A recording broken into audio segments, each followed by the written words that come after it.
تاجیکستان رسما از عملیات جنگی روسیه در سوریه حمایت کرد. این نکته زبانی وزیر کارهای خارجه تاجیکستان در نشست مطبوعاتیش صدا داد. سیراجدین اسلف وزیر کارهای خارجه تاجیکستان در نشست مطبوعاتیش در دوشنبه اظهار داشت که عملیات حربی روسیه در سوریه در چارچوب قانونهای بین المللی انجام می شود و هدف روسیه حمایت از مردم سوریه است. اسلف گفت تاجیکستان به طور مثبت به شرکت روسیه در این حادثه ها نگاه میکند. در مورد مناسبات با ایران که بعد شرکت رئیس حزب ممنوع شده نهضت اسلامی تاجیکستان محیدین کبیری در کنفرانس وحدت اسلامی و واخوریش با رهبر ایران تیره شده بود، وزیر کارهای خارجه تاجیکستان گفت این نمیتواند مناسبات دو کشور را سرگرداند، اما اقدام ایران را مخالف و مناسبت دوستانه و برادرانه خواند.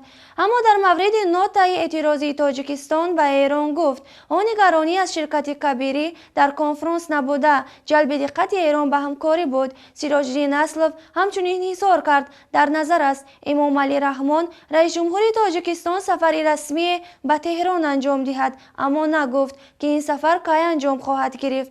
وزیر کارهای خارجه در مورد مناسبات تاجیکستان و ازبکستان هم اظهار نظر کرد و آن را یخشوی آب بین دو کشور نامید. او گفت مناسبات دو کشور بعد واخوری امام علی رحمان و اسلام کریموف رو به گرمی آورده است.